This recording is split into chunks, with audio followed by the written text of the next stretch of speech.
welcome to this week's In Conversation. My name is Phil Jackman and I lead on CyberNorth, Dynamo Northeast Cyber Cluster. We're working hard with all our colleagues to make the Northeast a great place to deliver cybersecurity services.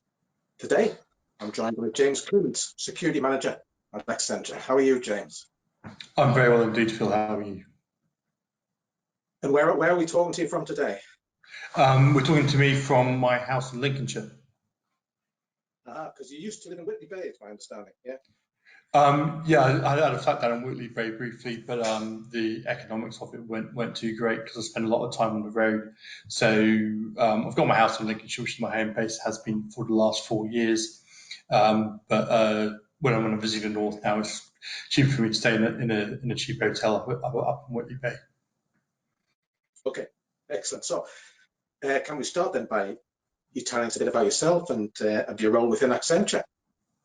So I'm James. I'm the security manager for Accenture in the Northeast. So everything we hold dear in the Northeast is under my remit. We've got a security team that works. Well, we've got 2 security teams that work for us in Newcastle. One doing the internal audit side and governance of Accenture in the Northeast. And we've also got a technical delivery team as well who are working with clients and client side delivering stuff, and that's why I fit as well. Excellent. So Accenture is a global business, isn't it? I think you've got about 1,000 people at the Cobalt Park site.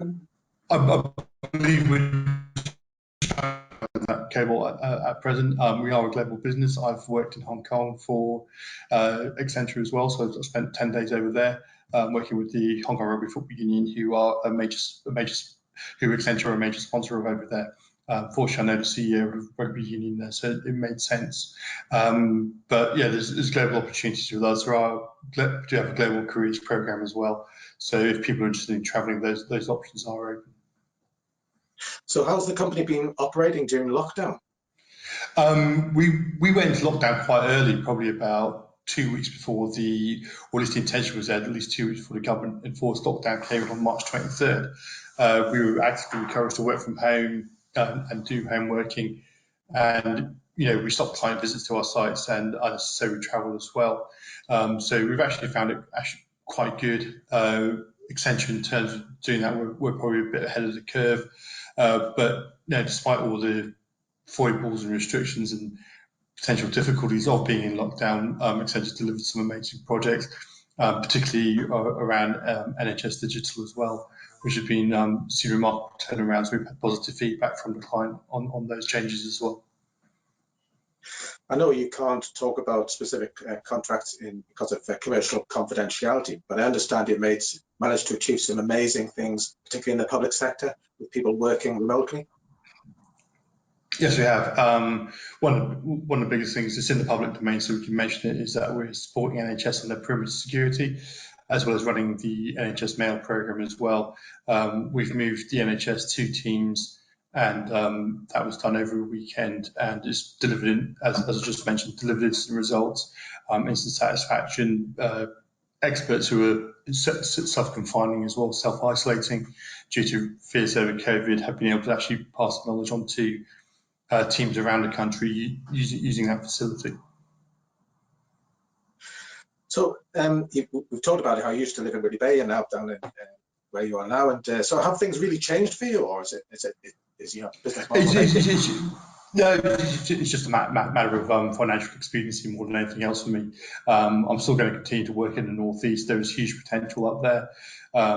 Think about it, we've probably got 4 or 5 universities within the catchment area who are, there's a Russell Group in Durham. You've got good universities, good cyber programs.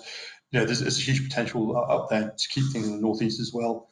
We're looking at driving work towards Newcastle away from London, and there's a huge X factor there in the Northeast, in that there is a huge potential market there.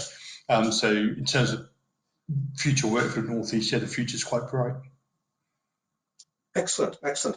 So you said how Accenture was one of the first companies to go into lockdown. I think it actually started long before lockdown was actually agreed. Yeah. So what do you think in terms of how the preparation's going for coming out of this? Do you know?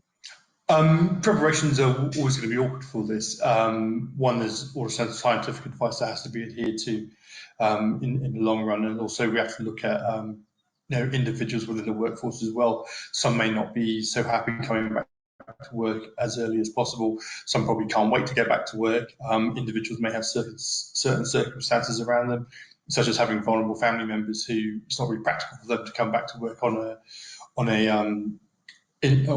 regulated scale. So there may be a bit of return to work, return to the office, but certainly the impacts we're seeing and that we've been able to deliver projects across a broad range of industries whilst in lockdown has given light to theories of maybe more people work from home on a regular basis, freeing up pressure on the car parking that's available, freeing up pressure, which in turn will free up pressure on logistics around the country or transport networks. All that goodness that will come from that. Yeah, you're right there. I could never get a parking space at Cobalt, so that's a good could be a good improvement. So what kind of issues are your customers facing, particularly in terms of cybersecurity today? Are there any common issues that people are It's no surprise that nefarious actors or unwanted actors are taking advantage of the situation at the moment. We've seen an increase in phishing emails, ransomware, attempted ransomware attacks. The usual Bitcoin emails are floating around like they're going out of fashion at the moment.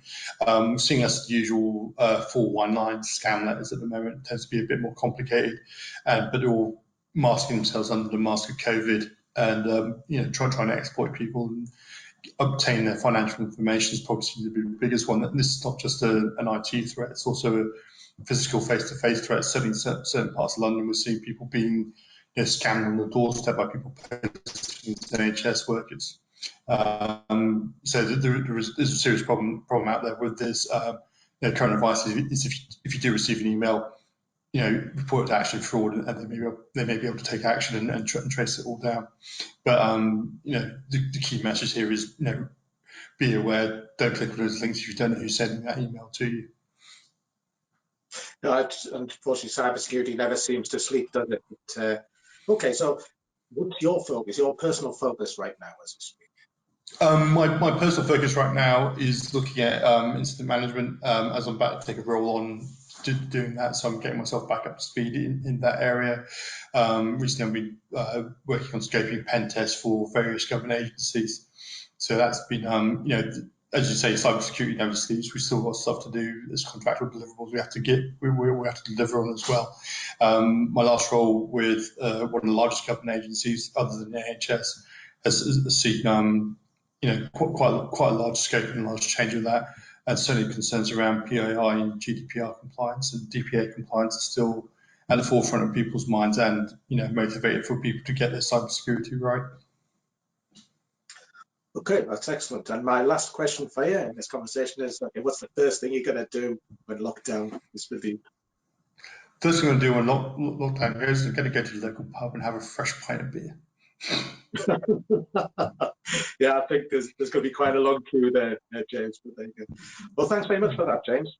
Yeah, I'd also like Thank you very much, Phil. It's a pleasure. I'd also like to thank Robert Campbell from Econmet, who's helped me out in setting these conversations up. We're hoping to run these weekly. I've got quite a list of people who want to talk about throughout the summer. So look out for the next one in our series. And if you're interested in taking part, please let me know. Thanks, James. Cheers, Phil. No problem at all. Thank you, Robert.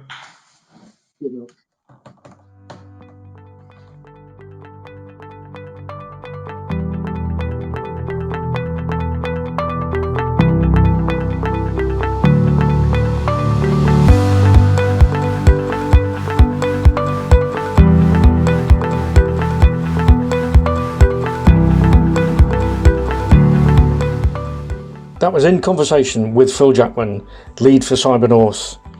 Audio and video production was by me, Robert Campbell. This was a Team Funds production for Dynamo Northeast.